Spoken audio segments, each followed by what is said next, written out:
Ethiopia has confirmed the acquisition of Russian-made Orion-E reconnaissance and strike unmanned aerial vehicles, marking the first verified export of the Orion drone system, according to aircraft displayed at Aviation Expo 2026. A Russian Orion-E unmanned aerial vehicle was shown in the Ethiopian Air Force exhibition area during the event, confirming that Addis Ababa has acquired the system from Russia. The drone was presented as part of the Orion-E export complex, which includes the aircraft, ground control station, and support equipment.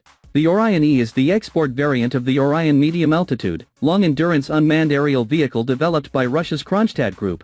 The system conducted its first flight in 2016 and has since been fielded by Russian forces in combat operations, including deployments in Syria and Ukraine. Ethiopia's acquisition represents the first publicly confirmed case of the Orion platform being exported to a foreign customer.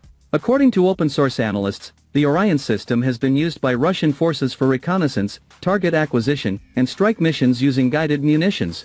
Independent Defense Monitoring Group ORIX has documented the loss of at least 9 Orion drones during Russia's war in Ukraine, based on visually confirmed evidence.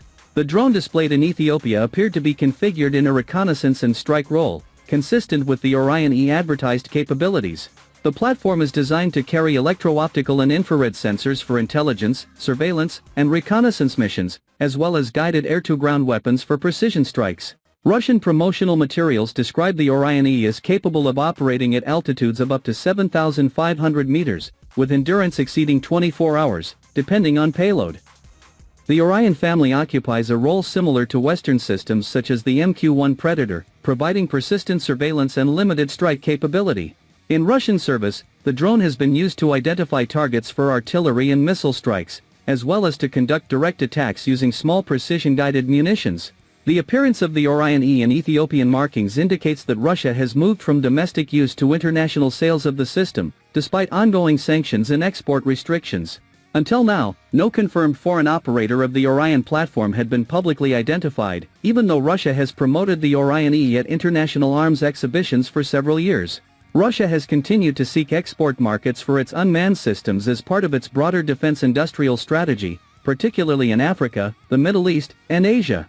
The Orion-E has been marketed as a lower-cost alternative to Western mail drones, with fewer political restrictions attached to sales and employment. The system's combat record, however, has been mixed. While Russian officials have promoted the Orion as a proven platform, documented losses in Ukraine highlight vulnerabilities to modern air defenses and electronic warfare.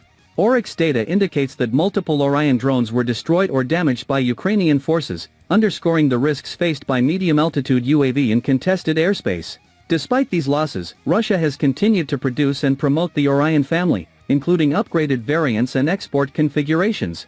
The Orion-E is advertised with modified avionics and communications systems tailored for foreign customers, though detailed specifications remain limited.